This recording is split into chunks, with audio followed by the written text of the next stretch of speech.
Hello and welcome back to Reality Check. I'm Ross Coulthart, and you might recall there's a rich history in America of programs that investigate the mysteries and the unexplained that intrigue all of us. As a kid, I grew up with Leonard Nimoy's In Search Of, and if I be honest with you, I can even go back to memories of Robert Stack in, I think it was Unsolved Mysteries. And these cases do intrigue us, but frankly, I'll be honest with you, over the years as a kid, I found them all a little hammy. I found them labored and sometimes oversimplifying.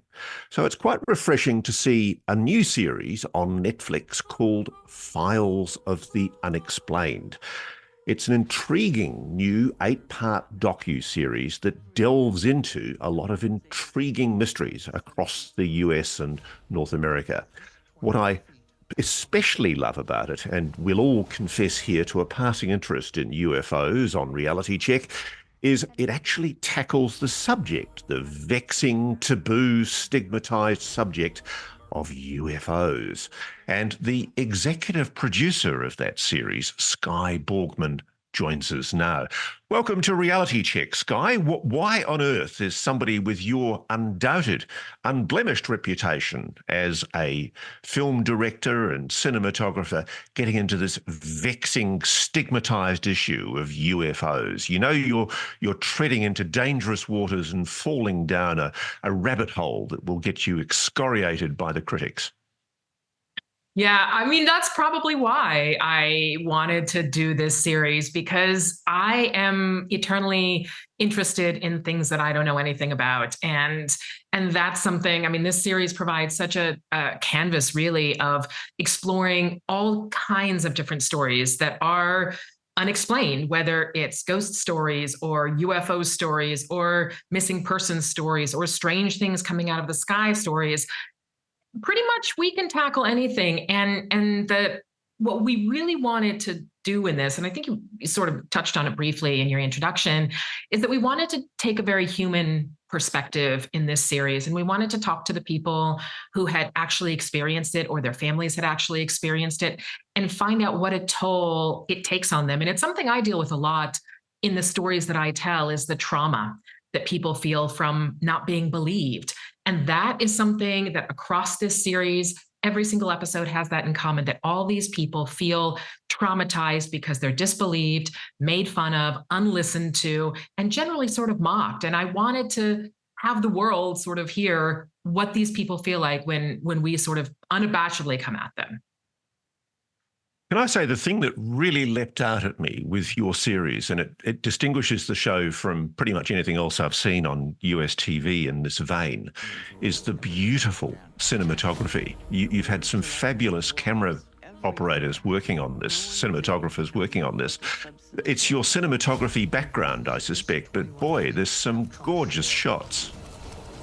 Well, thank you. I think it is probably my cinematography background that definitely came into play, and say we want to go to beautiful places. We want to tell stories of beautiful people. We want to tell stories of conflicted people, and we want them to be in settings that people can really sort of aspire to go and travel to and have it be a very human sort of connection to these places. These stories happen everywhere. They happen in neighborhoods, they happen in mountains, they happen on lakes, they happen in cities, in towns, in the middle of nowhere. And so really sort of going places that are beautiful, filming them in a beautiful way. I feel like that kind of opens up an accessibility door to all of these stories. Why do you think we are all intrigued by mystery? I mean, we're always intrigued by what we don't know. If we know the answer to everything, we're not interested in it anymore. And I think for the most part, people are curious beings and we want to know what we don't know. And that's why I think the series tackling these different elements of UFOs, hauntings, all of these different elements, I think that's what the hold of power is. Of course, some people are going to be a little bit more drawn to stories of hauntings, and other people are going to be drawn a little bit more to stories of UFOs. But we're all drawn to those stories of what we don't know. And if we can get a glimmer of explanation or a glimmer of just knowing that other people are kind of in the same boat that we are, I think it's very appealing. Well, we have a definite UFO bias on this show, Sky, so we're not shy about talking to you about Pascagoula, which is one of the cases you investigate. In fact, you start the show series off with that story. I've long been fascinated with Pascagoula, and I have to admit, you scooped me because I wasn't aware that Calvin Parker was still alive, and sadly, he passed away in September of 2023. But he was one of the two witnesses, Parker and Hickson, who had this extraordinary encounter in Pascagoula, Mississippi, in I think it was 1973, in an incident where two men claim they were literally abducted from their fishing boat by aliens with pincer claws.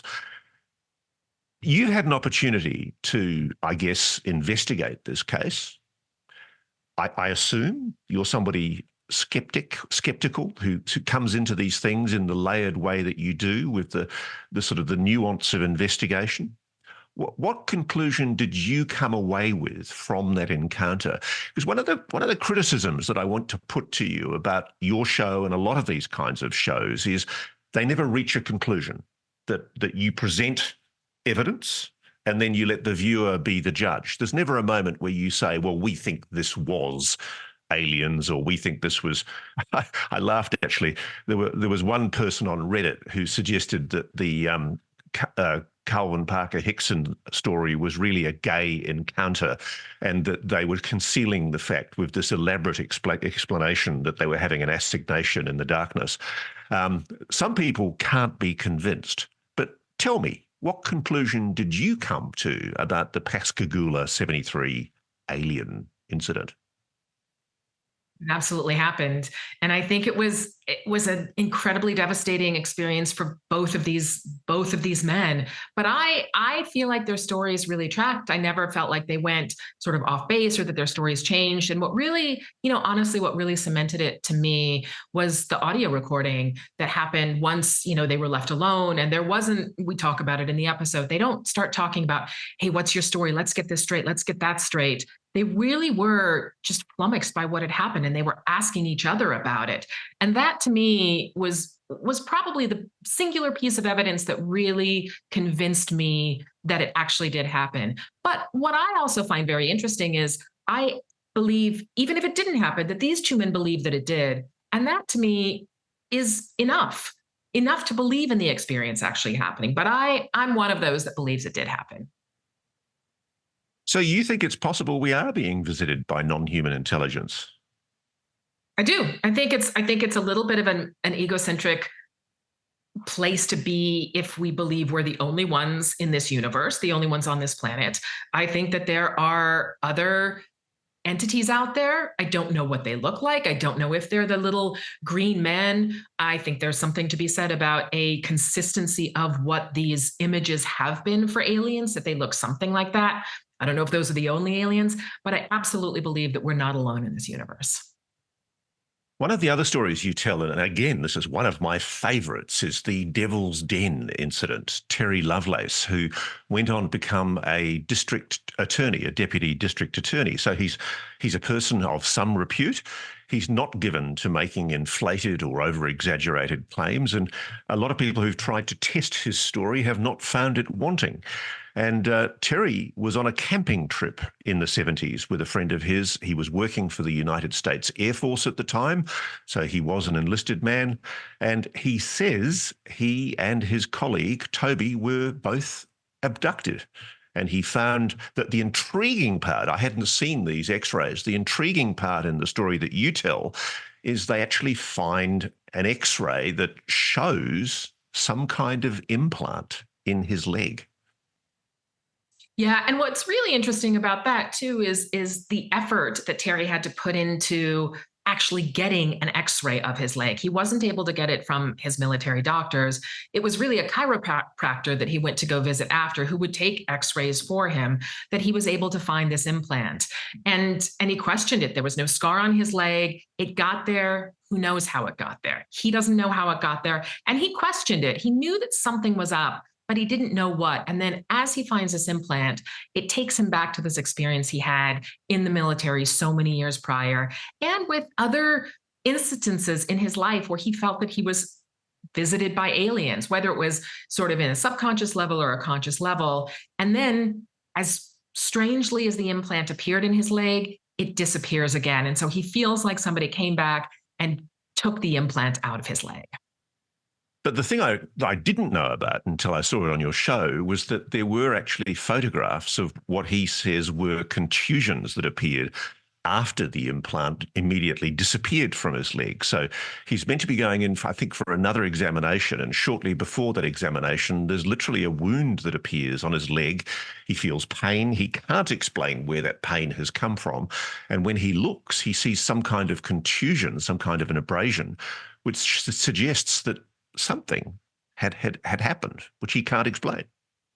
What's also interesting too with those pictures is they appear completely differently than what I would expect a wound would look like, of cutting somebody open and reaching in and bringing out an implant. It's sort of a round bruise. And so it looks really different than anything I would think of, like removing something from somebody's body. So there's a lot of what Terry has to say that is intriguing and mystifying. Did you go out on the road at all with any of these shoots, or were you the executive that had to put this all together back in the studio? Both. I was out in the field on 4. There's another executive producer, Avril Z Speaks, and she was out in the field on the other 4. And then we were sort of leapfrogging each other. So, going out in the field and then coming back and starting post. And then we were both pretty equally involved in the post process on all 8 episodes. I'm really intrigued in your personal story because for me, I have to admit, I started out investigating the UFO issue with a huge degree of skepticism, thinking I'm going to disprove all of this, debunk it, and show that it's all some US black program. And it was very funny because when I finally brought the rushes back to the studio here in Australia and we started cutting them, my executive producer was looking across at me saying, "Hell's bells, Roscoe." And it was funny to watch because I'd already decided on the road there was something to this phenomenon and I couldn't deny it. I was being confronted with incontrovertible evidence from first-hand witnesses telling me things that they'd seen. And it was funny to watch the editor. I always love watching the impact of this kind of testimony on individuals who've had no exposure to the witnesses before.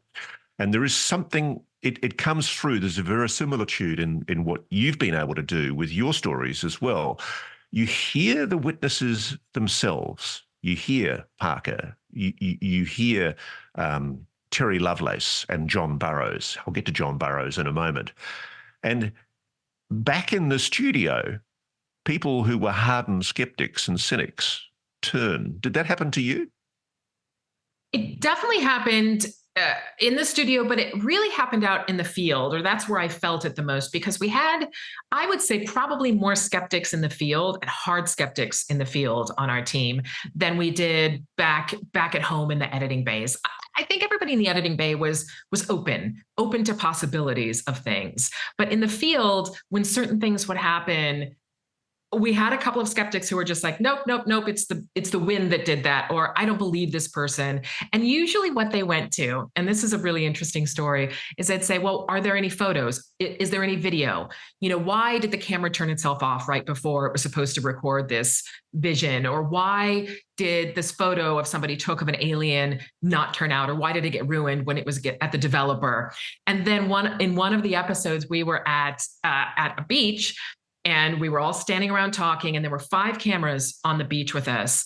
And I looked out, and it was the Sailor Sea episode. I looked at and I saw something in the water. It was a hump and then another hump. And the producer was with me on it. And I said, "Did you just see that?" And she goes, "Yeah." And I said, "It didn't look like a porpoise, did it?" She said, "No." And I looked around, 5 cameras, all of them in the sand on the beach, not one of them rolling. So I kind of said, we're in exactly the same thing that we're all talking about, that we're sort of accusing other people of not getting a picture of. It's always the way. So when you went to Netflix with this series, what was their response? Are they embracing this kind of content? Are they showing an interest in doing this kind of investigation into factual nonfiction series? They definitely are. I mean, I think that Netflix is always open to doing something that's a little bit different.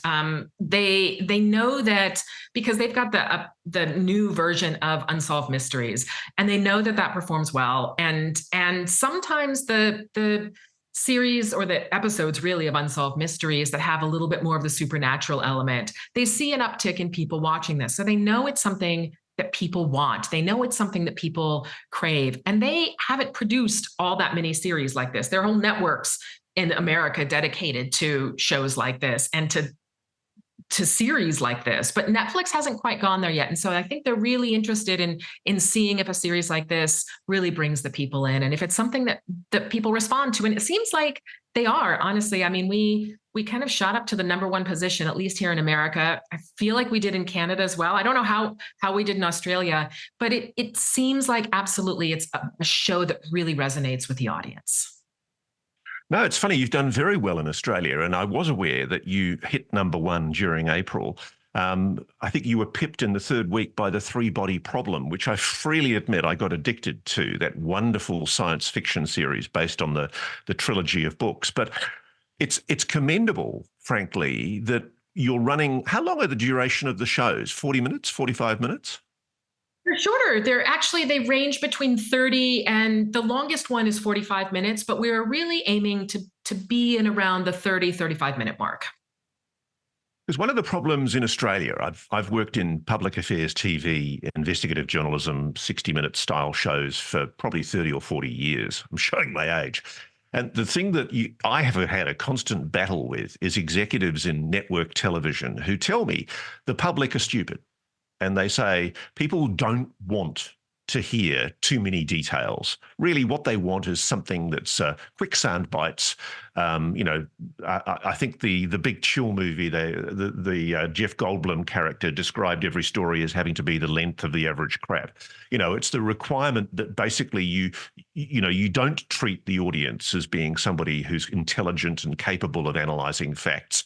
You basically insult their intelligence and basically give them a dumbed down version of the information. What I found commendable about what you've been doing in your series is you let people talk. Yeah, it was important to us. This first and foremost is a series about the people who have experienced whatever they've experienced. It's not about the experience itself. It's really about the people and what they've gone through and experiencing that. And I have to say, working with Netflix on it was really nice because they kept asking for more details. I want to know more. And it was such a refreshing thing to have them say, it's okay. And we don't care how long the episodes are. We want them to be as long as they need to be. You don't have to fit into a 30-minute time slot. Just let them be what they need to be. And it was nice because I feel like all of the stories really are exactly the length that they need to be. You've actually made your reputation in the instance of with the story called I think Abducted in Plain Sight, the harrowing story of the abduction of a little girl called Jan Broberg. And I actually looked at the case at one stage for Australia's 60 Minutes. And I saw your doco. And what I loved about it was you didn't hammer us over the head with your personal views. You basically let the evidence layer itself. And what I found breathtaking, I think one of the descriptions about your series has been that, what did somebody say about it? Was been called the craziest documentary ever. And I think it's because people were so confronted by the fact that a little girl could be abducted like that. And what I loved about your show was that you did this layering of the evidence, which basically allowed people to understand how this actually happened. And I think you do the same thing in this series on Netflix, don't you? I do, and it's important to me to do that. It's part of my approach to stories like this. I like looking at the different layers because I feel like as an audience, we're drawn into things because we want to have a deeper understanding. It's certainly what draws me to all of the stories I do, but to not put as much as I can, right? To not put my ideas out there, but to just look at what happened, to show the audience what happened, and to walk away after the credits roll, after they're done watching the show, and for a conversation to continue, to have say two people watching it and they walk away and one person feels one way about it and another person feels a completely different way about it. And if that conversation can keep happening and a discourse can keep happening about how something like this played out, that's a success in my mind, is to create a conversation and have that conversation keep going. One of the stories you get into, and I wanted to get your response to this, is the ghosts of Myrtle's plantation. And I noticed a few people on Reddit, in fact, quite a few people on Reddit. I had to look this term up. I didn't know what the acronym meant, but they were using the acronym SJW. And essentially what they were having a go at you about was being, quote, a social justice warrior for inputting into the films that you're making for Netflix, ideas that I think a lot of the viewers found confronting. You know, one of the things I admired, frankly, about the ghosts of Myrtle's plantation is, you talked about the appalling plantation homestead labor, the slavery that took place on the Myrtle's plantation. Some people didn't like being told that. It's an issue, isn't it, that you have to have a balance in a story like this, that you're not being seen as hectoring or lecturing. But frankly, it was a good idea, wasn't it, to put this into that context? Well, it was important to us. I have to say that. And I can see how it can be off-putting to some people. But for us, we took the idea that what everybody talks about is that this place is haunted. And plantations are something that are very common in this part of the United States. And we understood that these haunted plantations are something people talk about. The slavery at the plantations isn't necessarily something that people talk about, or how we got to this point, or this appropriation of this young woman who historical books found that she doesn't exist. Now, somebody like her does exist, and there is somebody who may be haunting that place whose name is not Chloe.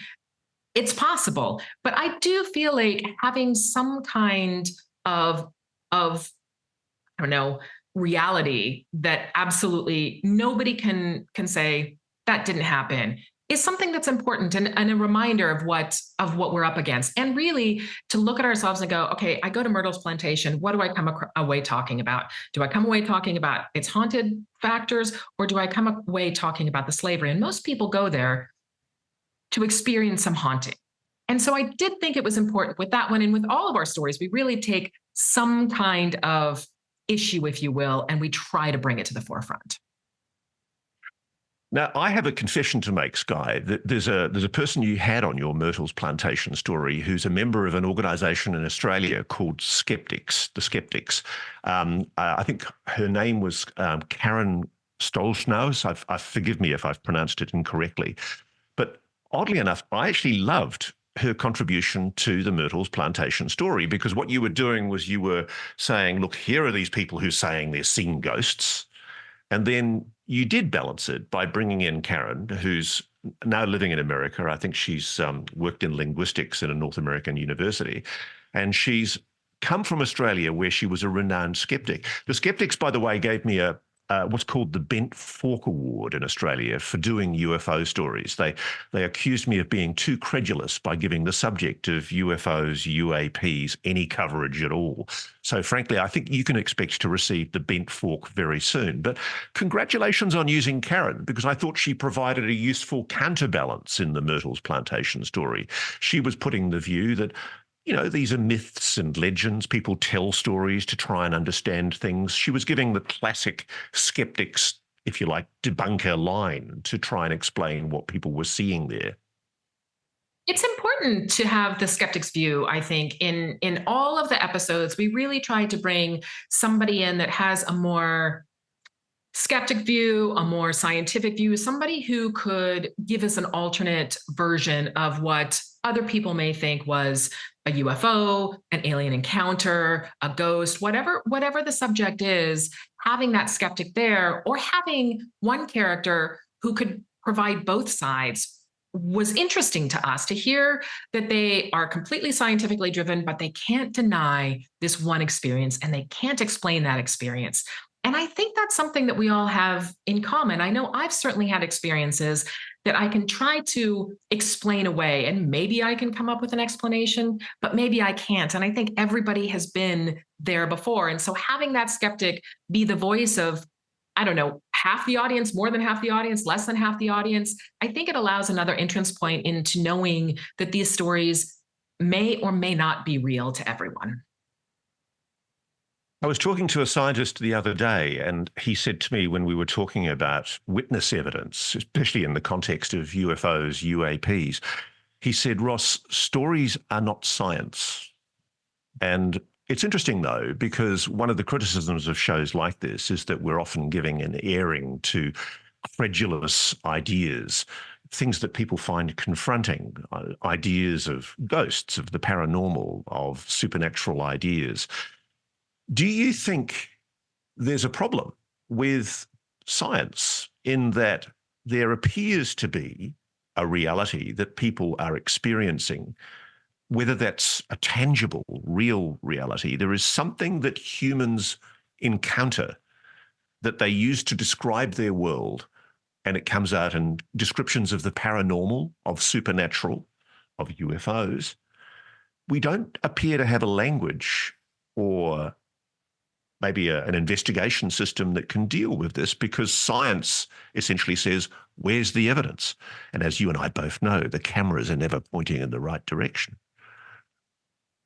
I think people, I think it's part of our human nature to look for the evidence, but it's also part of our human nature to believe and to know and trust our gut, and to understand that something that we may have experienced may not be explainable by science. I mean, science is continuing to evolve as well. It's not just like science exists and there's nowhere else to go. We're constantly learning scientific things. We're constantly exploring new worlds. We're constantly going farther with what we have and what we accept as being reality or scientific or the truth.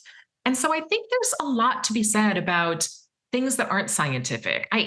I'm sure there are scientists out there who believe in things that they've never seen before. Look, I've never been to Australia. I believe it exists, though. And so, I mean, what's to say I've never been abducted by an alien? I can still believe I could be, or that aliens exist, or that spacecraft exist. And so, just because we haven't seen something, whether it's of this earth or of a different earth or of a different time and space continuum, I don't necessarily think that seeing it explains it. So you've had the opportunity to look into the eyes of witnesses on the road in this series, first-hand witnesses to events that are often described as being paranormal, supernatural, off this world, UFOs, the suggestion of some kind of encounter with non-human intelligence. In the encounters that you had, where you actually met some of these people, what are the most memorable ones you've had where it did give you cause for pause? I think probably John Burroughs was one of the more interesting people. I'm so pleased you said that. Because I'm so pleased you said that. He was incredible. I mean, because he had actual physical maladies that he still suffers from that are unexplainable, and an actual earthly military combative relationship in trying to find his medical records. And both of those things exist to him. He believes in this, absolutely. He's somebody who has fought for our country.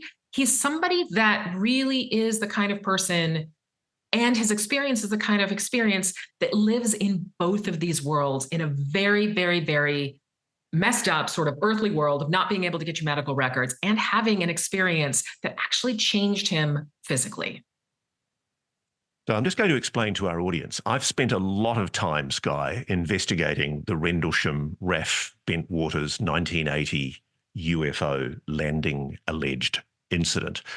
And just to explain to the audience, John Burroughs was one of two US Air Force military servicemen who were told to go to the adjacent Rendlesham Forest right next to a very, very important US military base that did have nuclear weapons within it. It was a forward base for the US Air Force in the event of conflict with the Soviet Union. This was where the Russians would be faced with missiles, nuclear missiles that were put on planes from the Americans. So a very, very sensitive American base. High security. The people trusted with the security of these bases have absolutely impeccable reputation, all handpicked for this very important job. And John was basically told, after there was a report of a craft or some kind landing in the forest, to go out and investigate. And he was in the company of a guy called Peniston, who makes more elaborate claims about what he saw that I'm a little bit skeptical about. But John gives, I think, a highly credible account of what he genuinely believes was some kind of encounter with a non-human intelligence. And it's interesting, I'll explain. I got into that story because I was covering the campaign trail with John McCain, the senator. And before John McCain died, he actually gave me a nudge. It was one of the reasons I got into this subject. He gave me a nudge to check out the John Burroughs story because he'd been instrumental. And I'm glad you told this story. He'd been instrumental in pushing to get John Burroughs' medical records released because the US Air Force, as it is wont to do, was trying to hide the medical records that were stopping John from getting the care and the medical service that he needed. It's an amazing story. Do you believe him? I absolutely believe him. And his medical records are still sealed. I mean, like I kind of go, if that unseal the medical records, if you could have seen them, if you could show me something that would make me think differently, fine. But his medical records are still sealed. He can get his medical care if he goes to doctors, military doctors, or sanctioned doctors, but he will never get his medical records. And so that you really have to question why that is the case. And so I absolutely believe John Burroughs. Now, I want to come back to you, though, because the one area where I found myself being skeptical, and maybe it was the way you told the story, was, is it Lanier Lake, the lake near Atlanta, Georgia, which is this gigantic artificial lake where there's been an astonishing spate of drownings and deaths, mysterious deaths. That was the one episode, and I guess it's good because you got me engaged. I watched it all the way through, but it was the one episode where, frankly, I was going, this is bull. I really don't believe this. Clearly this is a bunch of Atlantans going away on a long weekend. They're getting drunk. They're falling off the boats. There's a higher proportion of people getting absolutely stonkered out on a lake, and no surprise, a lot of people drown. Why was it a mystery? Because just as many people who are getting drunk and going out there and having fun and falling off their boats and drowning or being impaled have a ghost story to tell, have stories to tell about somebody reaching up and grabbing their leg, or feeling a presence of someone, or experiencing or seeing the lady in blue. So many people have experiences of something paranormal happening to them who weren't drunk, who weren't on the lake sort of whooping it up with their friends, who were just there at the waterside and they experience something, or in the water and somebody grabs their leg. So it absolutely is something that people experience, is a paranormal thing. Where it comes from, I don't know. I do know that there was a city that this Lake Lanier covered an entire city, and we were out in the boat and they had radar that was looking down and you could see the buildings that sort of exist at the bottom of the lake. And this whole town was essentially demolished, filled in with water, and a lake was created for recreation. That alone, you kind of go, it's got to be somebody, some sort of souls lurking around there wanting to kind of make sure that people aren't walking away from this and forgetting about them. It's funny. One thing I admired in the story, and oddly enough, this will upset the people who call you a social justice warrior. I actually didn't know the history of the forced relocation of the Native American tribes from that area into far-flung corners of, I think, Tennessee, your story reported. And I noticed on Reddit, there were a lot of people criticizing you for telling that story, people groaning, going, oh, I don't want to know the story of the, social justice warriors yet again lecturing me. I liked that. And it's interesting because you've got to come to Australia with your series, because we have very similar issues in Australia where we've treated the Aboriginal people appallingly. And as a result, there are these untold stories of massacres, of, again, forced relocations, of appalling treatment of Indigenous people. And they do, I think, evoke a lot of supernatural and paranormal stories, because we have very similar stories here of weird happenings that are never fully explained, that do go back to our Indigenous peoples having been treated appallingly.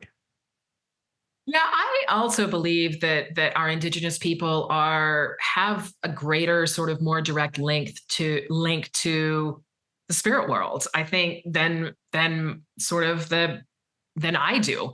And so it's interesting to me that they can be the ones that sort of come back. And so it's a really interesting experience to be with indigenous people from whatever land, because they teach me something every time I talk to them. And it's really such an honor to sort of be able to tell their stories, at least a small fraction. And that's what's interesting too about the social justice warrior comments, because most of our story is about the supernatural element to it. And we give a little bit of a sliver of the social justice element. And so I know that it can sort of bristle people's feathers, but I'm fine with that. I'm absolutely fine with bristling some feathers. And I'm fine with bringing these stories to the forefront for 5 to 10 minutes, if that, of an entire episode.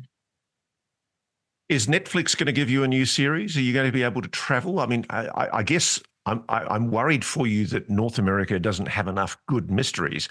You've got to come down here to Australia and start delving into the wonderful mysteries we have here down under. And do you think an American audience would be interested?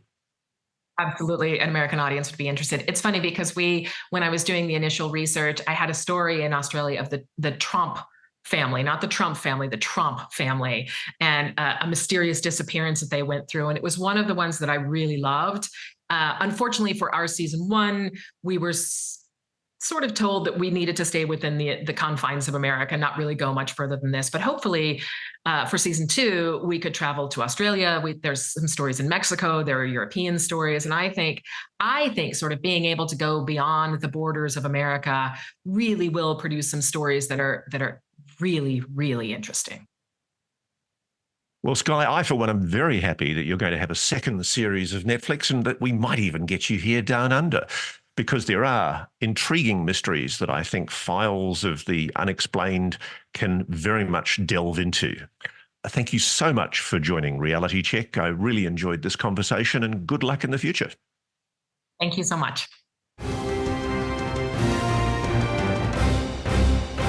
So before we go this week, a few more of our viewers' questions to be answered. Here's one from Rick D'Souza. Jean-Claude Juncker, President of the European Commission, also mentioned in statements about beings who watch us from afar. Oh, did he? The establishment knows a lot. Question is, why do they feel the average human should not learn of this? I wasn't aware that the President of the European Union had said that. I'm speaking to some members of the EU Parliament at the moment who are talking about their awareness of UAP issues and making it a political issue. I have to get in touch with Mr. Juncker. But why do they feel the average human should not learn of this? Okay, there's an assumption there that they do feel that. I don't think Juncker is expressing that view. I'd find it very unlikely if the European Union Parliament had been brought into the loop on the NHI secret. But certainly I think there are people in the US government who take the view, and I suspect also the British-Canadian governments, probably not the Australian government, my government, who are aware of this issue. Why do they do it? Look, it's anyone's guess, frankly. I suspect the primary reason is to conceal the potential weaponry and technological developments from foreign adversaries that could be gained from knowledge of non-human technology. There's also, I think, somewhat patronising view that if you reveal to people that there is a non-human intelligence, we're all suddenly going to panic like chooks with their heads cut off because we're frightened of the consequences and the implications. I think that's incredibly patronising. Frankly, talking to my kids and to lots of other young people, I think people are ready and in fact mentally very well prepared for the likelihood of non-human intelligence. They're a bit impatient and frankly disdainful of patronising and condescending political leaders who think the public have no right to know. Patrick the German dude. Ross, those good people at Arrow you spoke about, that's the Pentagon's UFO investigation office, those people at Arrow you spoke about on the Good Trouble show, wouldn't it be possible that those people become whistleblowers themselves? Can't they file formal complaints? In what way could they contribute, shining a light on Arrow's shenanigans? What levels of security clearance do they hold? It seems like they are in a position to do more than to just be frustrated. I agree with you. Watch that space. There are good people in Arrow. I said this recently on Matt Ford's Good Trouble show in the wake of quite shocking revelations from Lou Elizondo that he felt threatened that his life might indeed be in danger from some people who don't want this story told. I know that sounds dramatic, and I know a lot of people will be disdainful of such assertions, but I can tell you there's a hell of a lot of threats and intimidation and worse going on behind the scenes. More on that soon. Can they become whistleblowers? Yes, they can. And how do you know they haven't? There are people speaking to people like myself all the time. The Pentagon, the intelligence community, frankly, is leaking like a sieve. And yes, there are good people who are coming forward to the Congress, the Senate Select Committee for Intelligence, the Senate Armed Services Committee. And hopefully we may, if we're lucky this year, get some kind of public hearing from the House, perhaps the House Oversight Committee, and maybe those people could be called to give evidence there. I would certainly like to see the current director of Arrow, Tim Phillips, questioned about whether he's happy with, frankly, the appalling report that was written by Dr. Sean Kirkpatrick, the Arrow Historical Review, and the equally ridiculous Eglin Air Force Base case resolution. What a pompous title. It was not a resolution, I can tell you that. Anyway, they can come forward, and maybe they might. AMZilla 642, questions for Ross. Any chance to interview Haim Eshed? Oh boy, Dr. Haim Eshed is the person who was mentioned very recently on my interview with Professor Avi Loeb. He is the former director of the Israeli space program. And intriguingly, a few years ago, he came out in a Hebrew-speaking newspaper giving comments to a journalist that went far beyond what he'd said in his book. And he talked about the fact that there were agreements in place between the United States government and aliens. He talked about cooperative bases with non-human intelligences on Mars. And he basically asserted flatly that the United States particularly was fully aware of a non-human intelligence. I have pursued Haim Eshed. I've written letters, I've sent messages, I've asked people to go and knock on his door, as have many people. And as Professor Avi Loeb explained to me in the recent interview you can watch on Reality Check, he tried as well. And if Professor Avi Loeb, with his credentials, can't get in the door, it suggests to me very strongly that Haim Eshed is being protected and perhaps stopped from speaking publicly. I hope that's not the case, because Israel is a democracy last time I checked. Okay, Stream Tabulous. Question. As an Aussie, and you know the comment, quote, on fear of coming forward as a whistleblower via those you talked to, and of the appalling Australian Whistleblower Protection Act, I refer to the soldier that came forward on war crimes that was hit hard with jail time, etc. Do you think US Whistleblower Act would be enough? That's a question from an Australian viewer about a case that's just been in the news in Australia involving a former lawyer who was working very closely with Australian Special Forces in Afghanistan called David McBride. And David, sadly, was sent to jail just recently because he leaked classified documents to Australia's public broadcaster, the ABC. Look, firstly, David didn't give evidence on war crimes. The irony is David leaked the documents because he genuinely believed that they didn't show war crimes. But what he did do was he leaked classified documents with secret and top secret clearances on them, I think were the classifications. Correct me if I'm wrong, I'm sure you will. But the huge problem is, as journalists, we all know that when whistleblowers come to us with documents, as they have done to me in the past, and they offer me classified material, we can all get into trouble. And one of the things I want to make very clear is here on Reality Check and at NewsNation, we have a huge respect for national security. Documents are kept confidential for a reason. This is why, even though I have respect for his motivations in creating WikiLeaks, I honestly don't think Julian Assange is a journalist, because he leaked classified documents without thinking of the consequences of leaking of those classified documents. Journalists are under a very strong ethical obligation to make sure they do the right thing, not only to protect their sources, but also to ensure that we don't compromise national security. And I think, frankly, leaking documents with classifications on them, top secret, secret, anything that's manifestly a secret protected document, it's protected for a reason. And I don't think we as journalists, have the right to leak those documents unless there's a very, very good reason for doing so.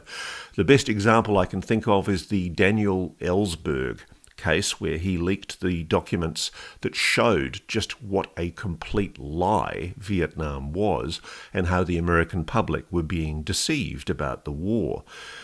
In David's case, in the Australian whistleblower's case, yes, I do think we need much tougher and protective whistleblower laws in Australia. But frankly, even the American ones don't really work. What are we going to see? Any ideas on what the Vatican are going to reveal on the 17th? Well, we do. And in fact, I've done a record for NewsNation on the implications of the Vatican's recent announcement about the decision-making process on how to assess supernatural paranormal phenomena.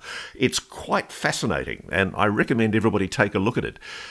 We did an analysis of the law changes, the rule changes by the Vatican, which were essentially an effort to rein in people who've been making what are often bunkum, bogus claims, that's in the Vatican's rulebook, about supernatural and paranormal phenomena. No mention of UFOs there, by the way, but it was interesting. There was a question asked at the press conference about UFOs, UAPs, and boy, you could see the Cardinal tying himself up in knots trying to answer it. It's fun just to see that. The final question is, Ross, what do you know about the successor organisation of MJ12? This is from Jungle World. What do you know about the successor organisation of MJ12, apparently now called Zodiac? Obviously, that would be, as in the past, the only group of men that owns all the secrets in regard to UAPs. Okay, to explain to our audience, MJ12 is a reference to an alleged purported organisation, the existence of which has never been confirmed, that is allegedly the organisation that's kind of like a room full of smoking men in black who sit there smoking enormous numbers of cigarettes and drinking fine brandy and deciding to keep every dark secret about UFOs and aliens from the American public and the rest of the world. And the name MJ12, Majestic 12, is allegedly the security classification used to describe this group. And it comes because of a series of documents that were leaked, I think in the late 70s, early 80s, which were leaked in a bundle over 2 leaks. I don't quite know what to make of the MJ12 documents. I've heard different stories about whether MJ12 ever was the designation that was used. What I am aware of is that, yes, there is a group of people who are making decisions about whether or not the American public and the rest of the world should be told about this. And you are right, at one stage it was apparently called Zodiac. That's in the rest of your question. What's the name now? Look, I've been told recently a name, and I've also been told recently an organisation. I'm still checking that out. You'll have to watch another episode of Reality Check to find out what I found out. That's all for this week, folks. Lovely to talk to you. I hope you enjoyed this week's show. We'll be back on Reality Check, actually on the road in America very soon, with some more exciting mysteries and investigations. Good to talk to you.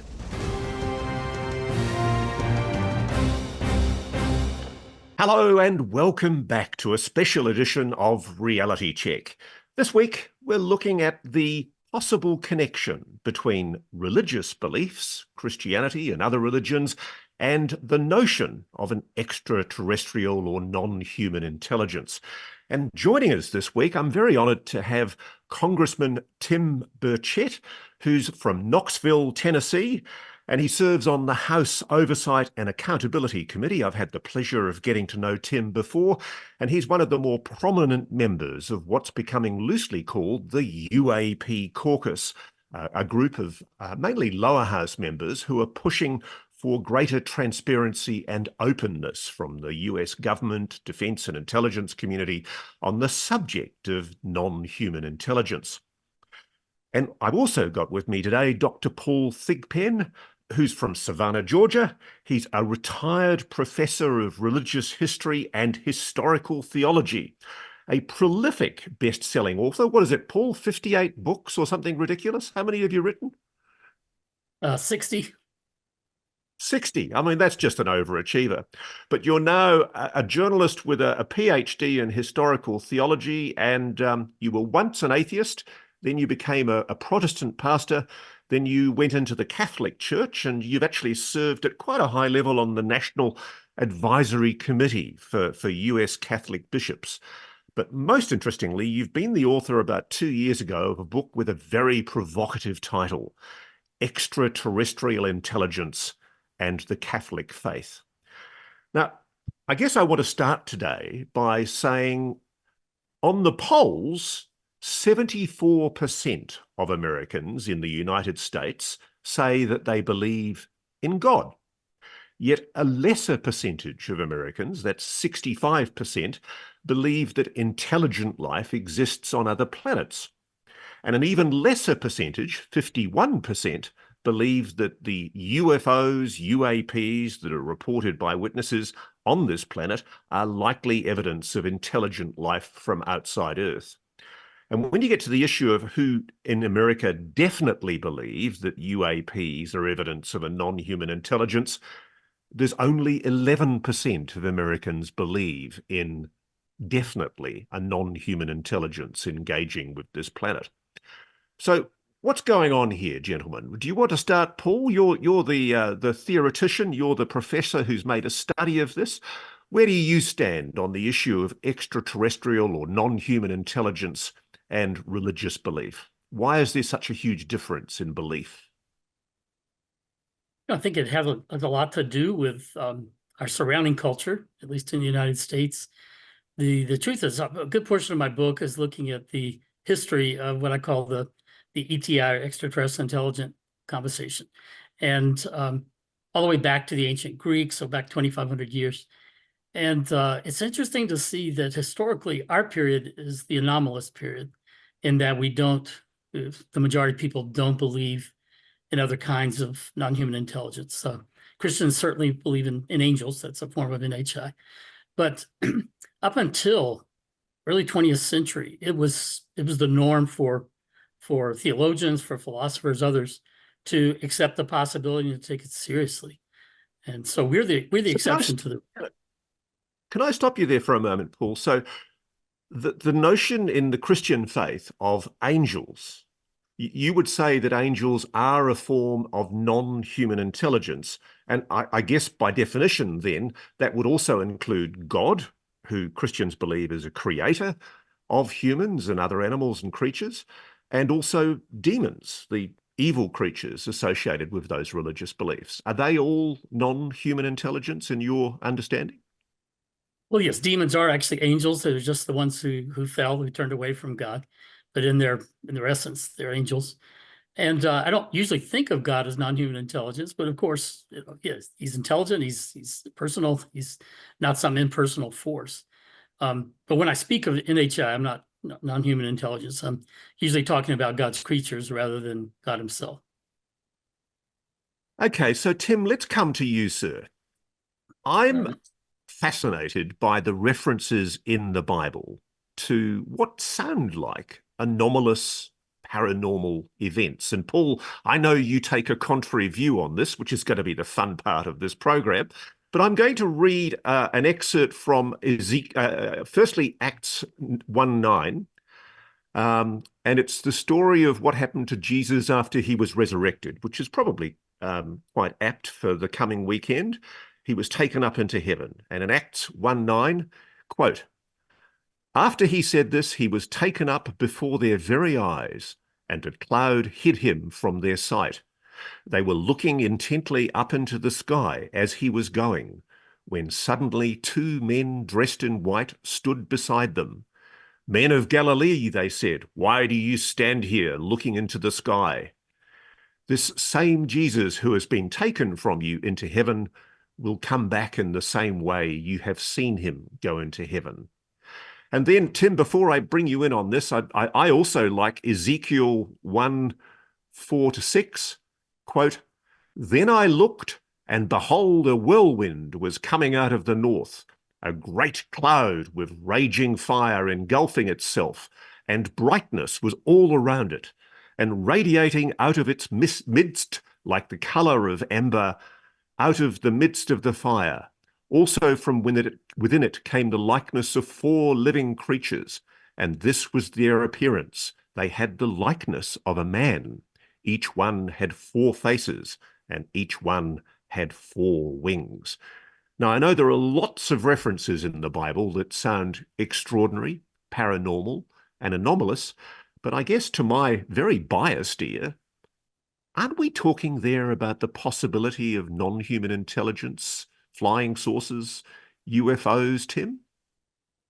Well, if I could address the Ezekiel part first, I've talked about that a lot and I've read up on that. And, I maybe not be I'm not as learned as my friend here from Georgia, but I've lived my whole life. I've read my Bible and I'm a born again Christian, and I have no problem with there being other life forms out there. I don't see the Bible limits that. I hear people say that it does, but I just don't in the vastness of God's great universe. But Ezekiel, Ezekiel saw the wheel, and it was this is a King James interpretation from, I believe, my friend there, is it Aramaic? Is that what the Bible was probably spoken in originally? I think, I'm not sure.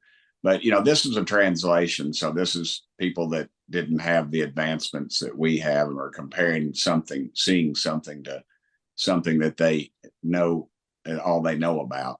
And so I think Ezekiel I think he's talking about a flying saucer of sorts. I think, but the other verse, I believe you said about Acts, I've read that before, and I've read different interpretations.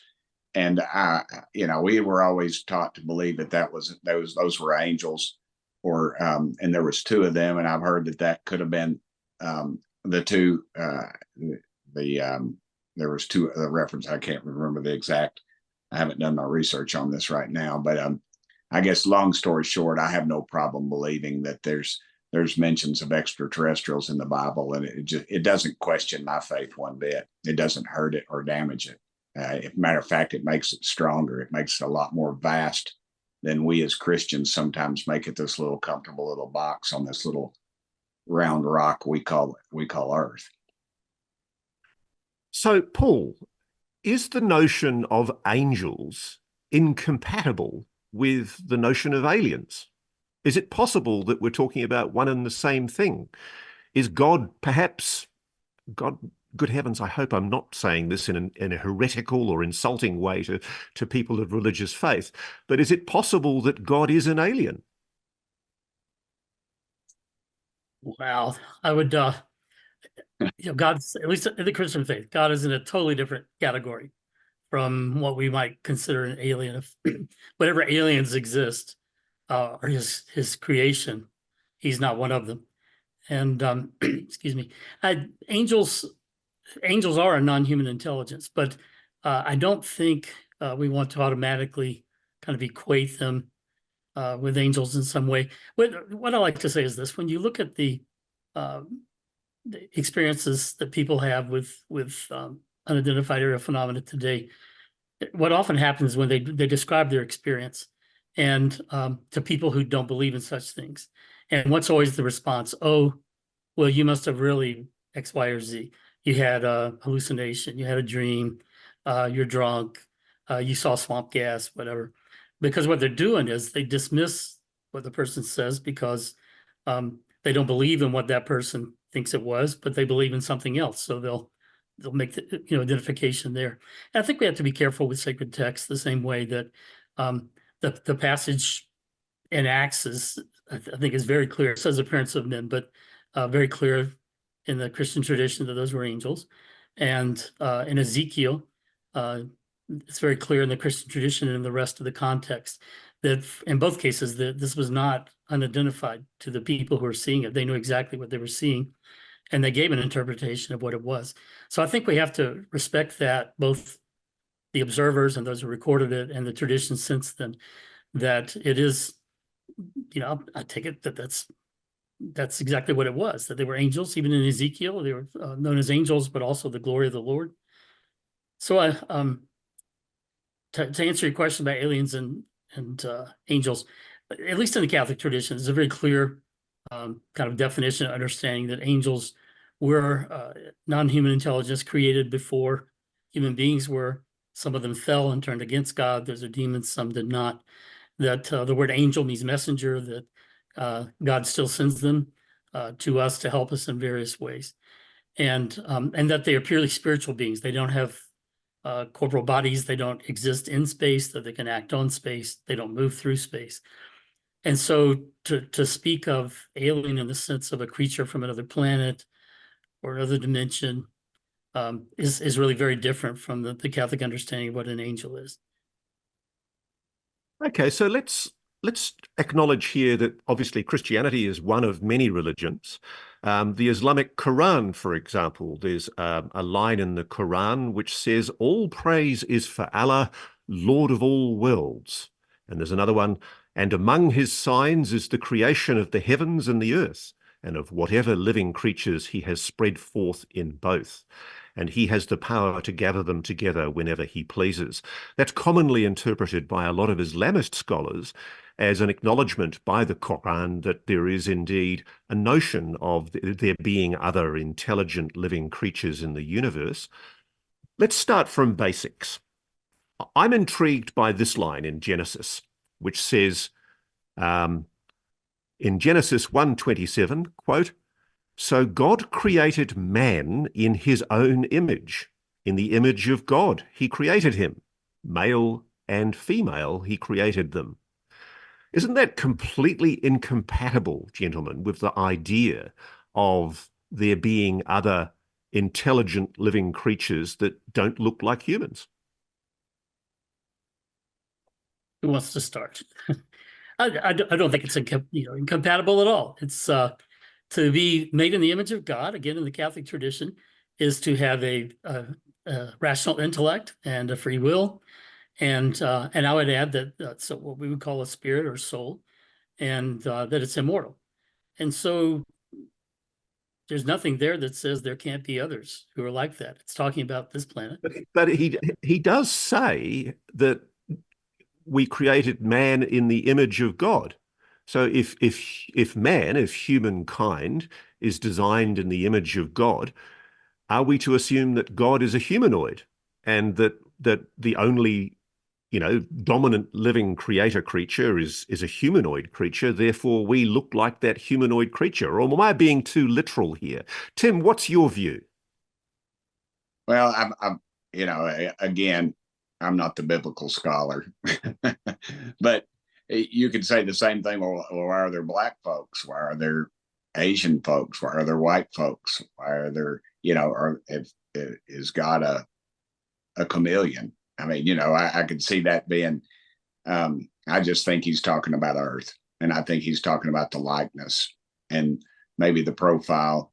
And as was stated, we're created with a soul. We're created in this general image. And I've talked to people who've talked about aliens from other planets and things like that, and they always call them a humanoid type thing.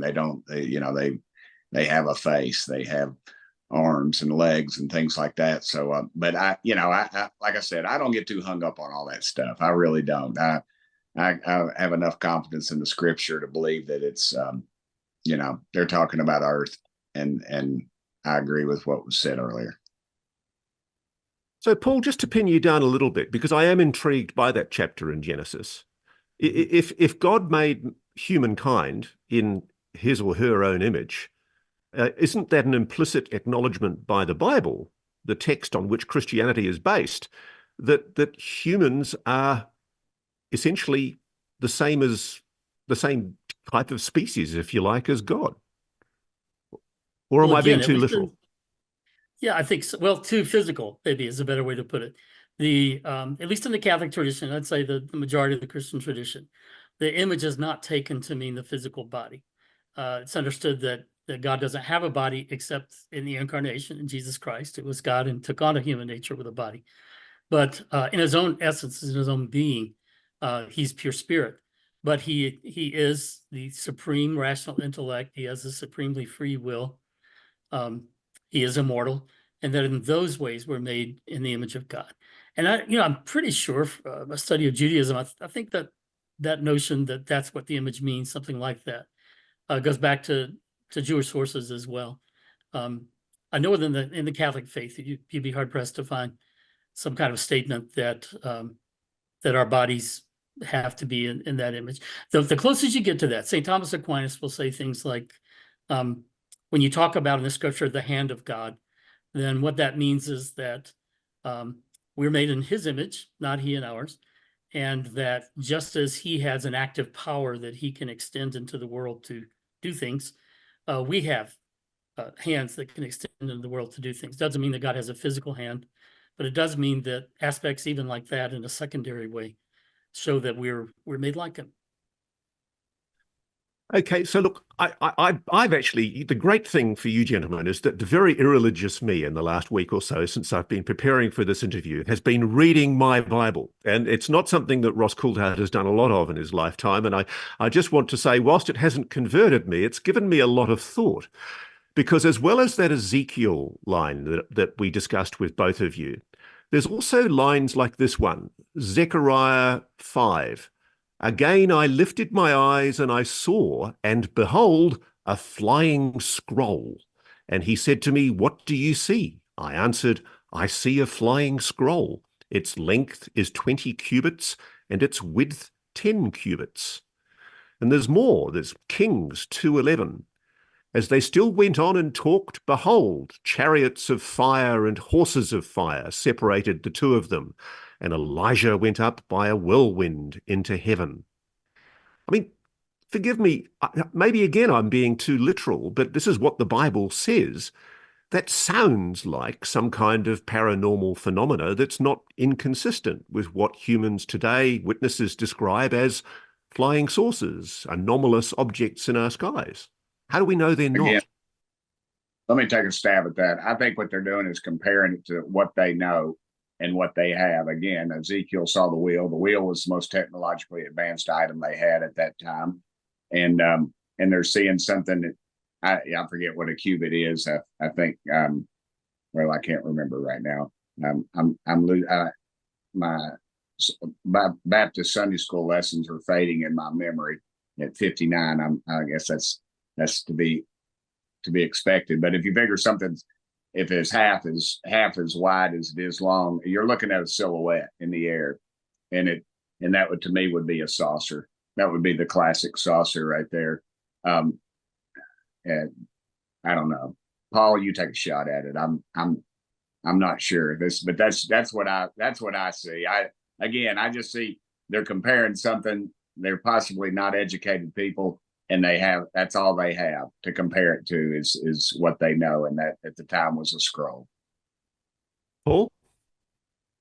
Well, again, sacred texts, you have to, if you accept them, the Catholic faith, broader Christian faith, as in some way revealing the Word of God and coming to Him from them, then then it makes sense when you read the context of each of these, that to the people witnessing them, these weren't unidentified at all.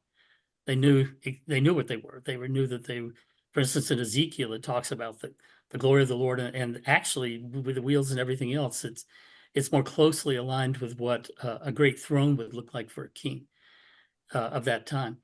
And so I don't think that it's, folks' ignorance kind of saying, well, here's a flying saucer. This is the best way I can describe it. But more that God reveals something to them, perhaps through angels, sometimes more directly. And they record what they see and they interpret it for us. And I don't want to say to them, well, I don't believe in such stuff, so you must really be seeing something else that I do believe in, like UFOs. The scroll, the context of that was that it was actually something written on there that he was to consume. So I know that you're now a practicing Catholic, Paul, and it's interesting. I think it's very interesting to me that the Vatican particularly has been a church that has taken a very close interest in astronomy. Now, what's the Vatican's position? What's the Catholic Church's position on the possibility of non-human intelligence? And how does that fit in with, if you like, the Catholic Church's rejection of the Copernican idea, for which Galileo was, of course, tried and prosecuted, suggesting that the Earth wasn't at the center of the universe? I mean, 400 years ago, you had the Catholic Church punishing a scientist for espousing the view that humans weren't at the center of the universe, pushing the Copernican idea that indeed, there was an alternative explanation that the sun was at the center. So how do you reconcile that idea that I think has dominated Christian belief, that humans are very much at the center of God and ideas? How does God fit with NHI? Great question. So there are actually several questions there. One of them, I think, is that one of the things the church learned at the time was that the notion that the Earth was at the center had actually been inherited from pre-Christian philosophy, from folks like Aristotle, and those have been largely a great influence in Christian thinking. And when it came to be seen that science is showing that's not the case, then right away you begin to have Christian leaders letting go of it and saying, well, that's not really essential to our faith. I'm sorry for what happened to Galileo at the time. And yet, Pope John Paul II has written favorably about Galileo and his testimony. The fact that the church could then go on and say, all right, let's let go of that non-Christian, actually, pre-Christian philosophy that led us to this position, let go of it and accommodate that. And that's one of the reasons why I think that the Catholic Church could accommodate a discovery or confirmation public of other kinds of non-human intelligence. But I'll also say, St. Augustine once said, he's one of my heroes, once said that God loves each one of us as if there were only one of us. And every parent of more than one child understands exactly what he means by that. You have your first child and you think, oh, I could never love another child like this. And then another one comes along and you say the same thing, and you realize that having multiple children to love does not divide your love, it multiplies your love. And I think for folks who have been concerned that the discovery of other intelligent species would somehow make us less special in God's eyes, they fail to understand this principle that's been part of Catholic faith for a long, long time, that we can be special and they can be special too. You can love Congressman them as much Tim Congressman Burchett, I know that people like, for example, Lou Elizondo, who's obviously worked inside the Pentagon and investigated UAPs, UFOs. Lou's spoken publicly about the fact that there is a view among some people in the military, particularly in the US Air Force, apparently, a very strong evangelical position from evangelical Christians in the US Air Force, that is very hostile to the idea of engaging with the subject of UAPs, not because it's not real, but because there's a genuine concern that it's demonic, that it's evil. Where do you stand on that? Do you agree with Lou? Well, I don't disagree with Lou. He's a friend, but I don't. I would probably modify that just a little bit. I think that there is a movement in the UFO community that people are opening themselves to demonic suggestion. I know people are doing seances and things to bring these craft down or in or something like that. And to me, it reeks of a of a demonic suggestion. You open yourself up to that. My dad used to say, if you open yourself up to that, that's when it happens. And not within the UFO movement, but I worry about that because there is a growing community that's what they do, and they talk about their spiritualism and things like that, and it has all the essence of a classic seance, and I worry about that. I really do. So you're talking there about things like CE5, where there are groups that do meditation and they draw the phenomenon they claim to be engaging with a non-human intelligence. Is that what's concerning you, that those kind of so-called CE5 events, which are allegedly attracting the phenomenon, engaging with a non-human intelligence, the risk you see as a Christian is that might be demonic? I do. It's just the power of suggestion. I have a friend that does some of this, and I've seen them just gradually drawn in to this type of belief. And to me that's very disturbing. That's very disturbing. And I hear members of Congress talk about the demonic suggestion of this type of activity. So I try to stay afar. I don't, as I've stated many times, my main concern is what are we spending tens of millions of dollars on? If they tell me this thing, if it doesn't exist, why do we keep spending money? And then why won't they issue the reports to member of Congress? That's been my major concern with this. And as I've delved into it, I've found out about this community, and it is a growing community. But I'll tell you one thing I have learned in this. I want to tell you one thing I've learned in this. I'm going to have to go back because of Paul. I look like a complete idiot up here. I need to go back, and I'm going to have to start reading my Bible a little more, Paul. So one good deed you've done today as a good Catholic, you've told this old Southern Baptist he needs to go back and read his Bible, because now when you're saying these things, they draw back into my mind, the teachings that I had as a youth. So I apologize to y'all for my less than learned responses to some of your questions. Now, Tim, I just want to pin you down on that a little bit. So you think it is likely that there are people in the military who are reluctant to engage with the UAP subject because they're genuinely fearful, as committed Christians, that this might be engaging in some way with demonic forces? I don't know about in the military. I haven't spoken to anybody specifically in the military that believes that, but I do believe that is an ongoing phenomena in the UFO community, and that they are in fact doing those type of things that I would think would invoke some sort of demonic activity. And that's, to me, is kind of troubling. Paul, what do you say to that? Well, it's that notion, that concern that it's all demonic. It's in the evangelical community, but also in some of the Catholic community. And my great concern is that the reasons folks who think that will say it. First of all, they believe that it's contrary to Catholic faith, that such a thing could exist. I think if they'd read my book, they might change their minds. It's plenty of room in the Catholic Christian faith to accommodate that notion.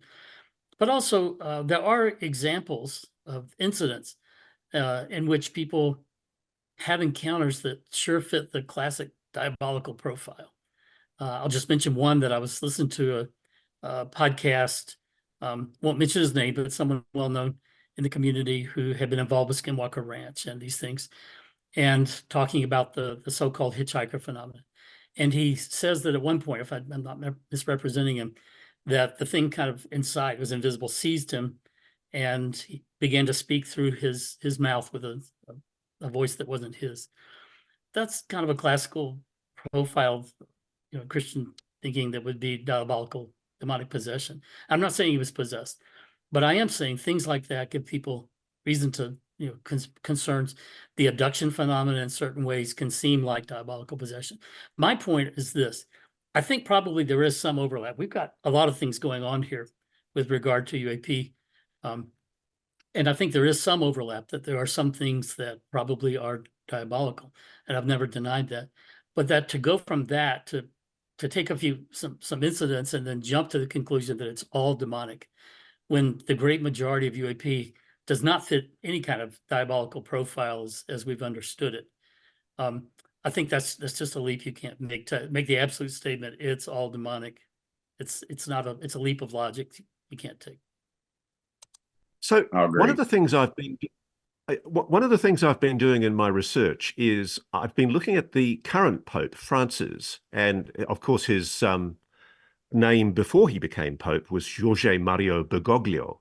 And it's interesting, there's some research that's appeared in the South American press where it turns out that the current Pope was a very close friend of one of Argentina's most prominent ufologists, a guy called Benito Segundo Reina, who was an Argentine Jesuit priest and astronomer who died in 1982. And apparently he was the most famous religious UAP enthusiast of the time in Argentina and very, very influential.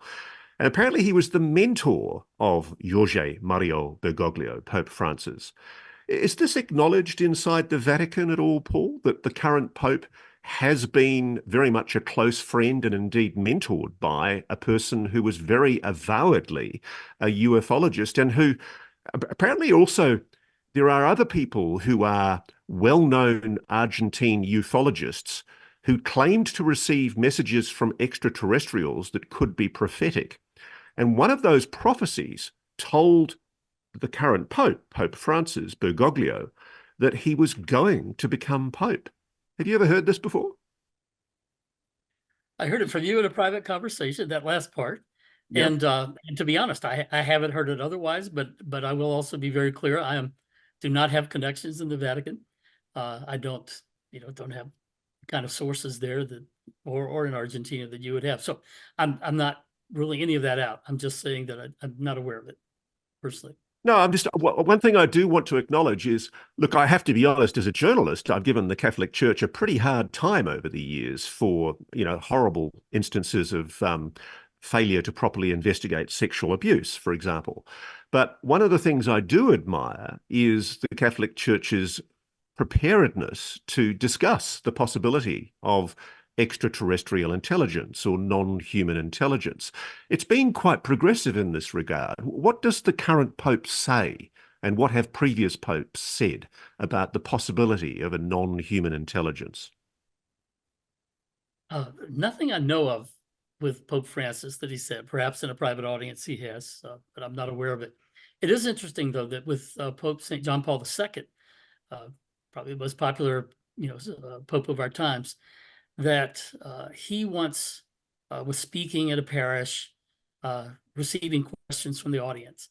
And a young girl asked him, "Holy Father, what about the aliens?" And this is so important to me that if he knew that that was contrary to the Catholic faith, I'm sure he would have said, because he would have had to say to her, "Well, young one, that's contrary to our faith." Or he could have said, "Well, we'll have to wait and see if science shows us that." He could have said a lot of things, but what he actually said was, "Always remember, they are God's children too." And that's my talk at the Soul Symposium. It took that as its name. And that's important because some of the folks who are claiming that it's all demonic, who are Catholic, insist that the Catholic Catechism has passages that rule it out. And I think it's very clear that those passages don't. But if there was anyone who would know what the Catechism's proper interpretation was, it was John Paul II who commissioned it, knew it well. And if he thought that they're God's children too and didn't think it was against the faith, then I'm sure that's not the intent of the Catechism. So, Congressman Burchett, Tim Burchett, I know that you've met with David Grush, that your oversight committee has heard evidence from David Grush, I think also in private hearings. And one of the allegations that former intelligence officer with the NRO, NGIA, David Grush makes is that the Vatican was involved during the Mussolini regime in assisting the transfer of alleged non-human technology, a craft of some kind that was allegedly recovered at Magenta in Italy in 1933, and that technology was transferred on to the US government secretly at the end of World War II. What do you think about that allegation? Do you find it plausible that the Vatican, a religious organization, would be involved in such a transfer? I think anything's plausible. We've had multiple incidences when the CIA has now come forward and said, and it's been reported actually that they have a recovery unit. What the heck are they recovering? I think that says more about it. The Catholic Church, there's a lot of mysteries there. I'm not a Catholic. I've got a lot of friends that are Catholic. My best friend is, as a matter of fact. So I don't doubt any of this. I think it's very plausible. I've looked into that a little more than I'm telling you, and I've talked to people that are in the know that actually think that is legitimate. But again, until somebody produces the saucer or the body, it doesn't exist. And that's, we're gonna have to get it out there. And everybody loves the mystique of the Catholic Church and the Vatican and all the things that they claim people, non-Catholics like myself, claim they have. So I'll leave that up to my Catholic friend if he thinks it's plausible. But I just I'm a little skeptical, but I'm not totally in denial that I don't totally deny it.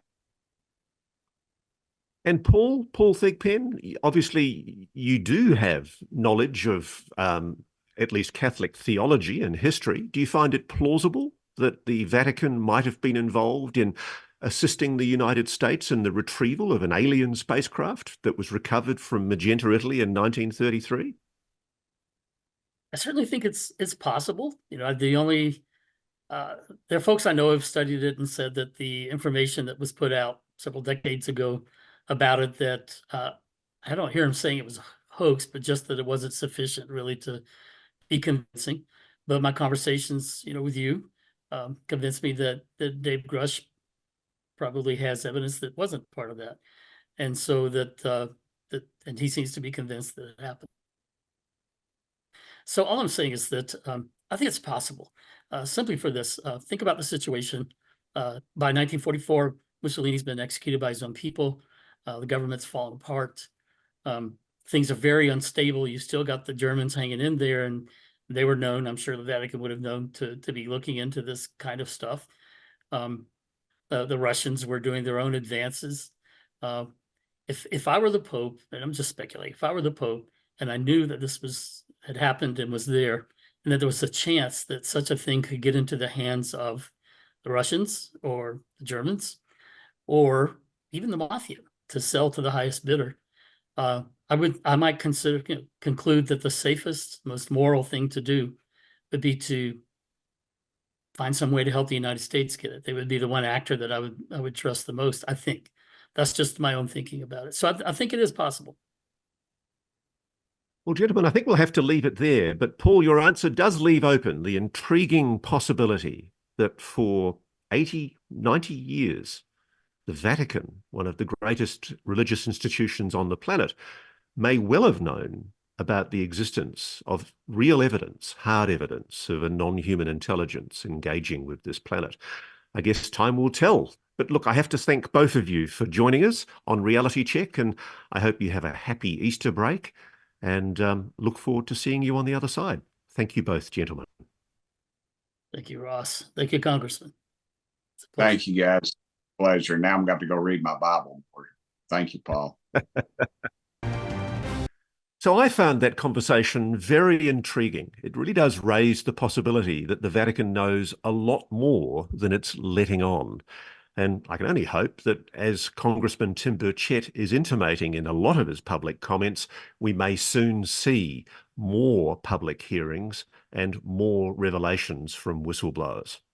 Now, one of the joys of Reality Check is we get to hear from you all, and there's been a lot of questions coming in from my audience, and I just want to answer some of those questions. One of the most common questions we get from people is this one from a guy who's got the Twitter handle Empirical Peace. Why don't the whistleblowers come out with their stories simultaneously? This would neutralize retaliatory actions by the secret keepers. In fact, any retaliation would expose their deceit. Someone needs to organize this. And my dear friend, Empirical Peace, I assure you, I have tried. One of the problems we have is that the The good people who are operating on the inside, who are, I'm told, working inside this so-called legacy crash retrieval reverse engineering program, working allegedly on non-human technology, they are all operating under very, very tight non-disclosure agreements and security clearances. And that's how they make their living. They're good people. They're patriots. They're people who love their country. They don't like the idea of sticking their necks out on public television or in Congress because in all likelihood, it'll get shot off. And even though there may be safety in numbers, they think individually. So they're all terrified of losing their security clearance. And the best way of intimidating people inside this system is to remove their security clearance. And this is why Senator Chuck Schumer's legislation was so important. It was neutralized so ruthlessly and effectively by, in particular, Congressman Turner, Mike Turner from Ohio, who just didn't want that legislation to go through in its current form. It would have provided those whistleblowers with the protections they needed. It would have given them an exemption from the non-disclosure agreements and from those security clearances that forbade them from talking about those compartmentalized secrets. So I do think there's a pretty good reason why, even though there might be safety in numbers in many instances for whistleblowers, in this particular instance, this is a secret that's being so well kept and so the bullying and intimidation of these witnesses is so fierce, it's not an easy thing for them to step up and be counted. Let's just have a look at another couple of questions. Oh, here's one. Who would you like to see replace Sean Kirkpatrick? If you could pick someone, who would it be? I recently had the pleasure of meeting Colonel Carl Nell, who's a former chief of the UAP task force.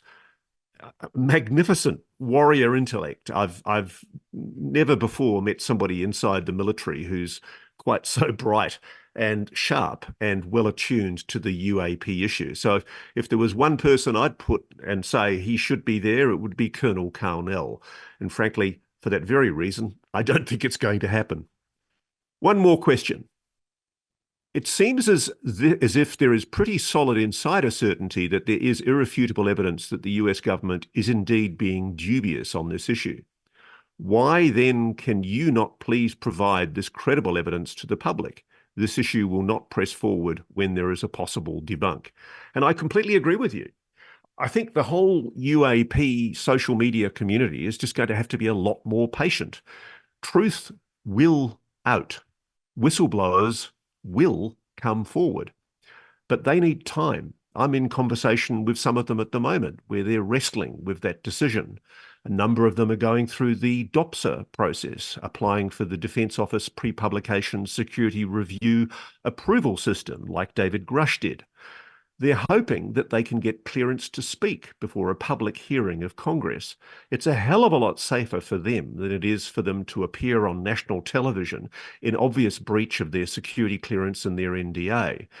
And look, I was sad to hear from Tim Burchett that he's also had threats from people who are impatient with the pace of change and the pace of transparency and accountability. I've had the same problem. I've had people outright threaten me in really appalling ways because they're just frustrated and angry that things aren't going as fast as they would like.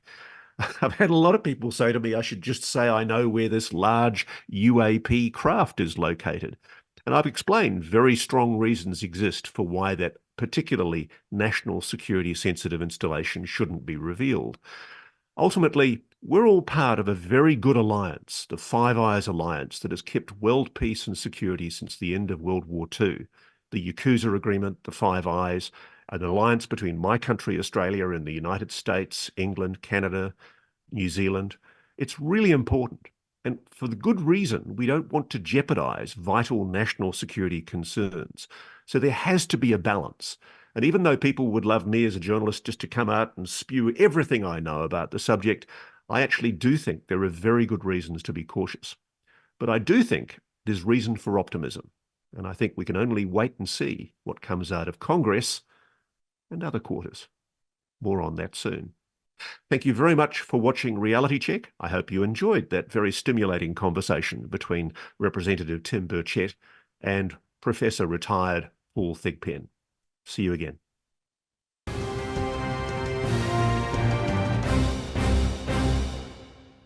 Thanks for watching.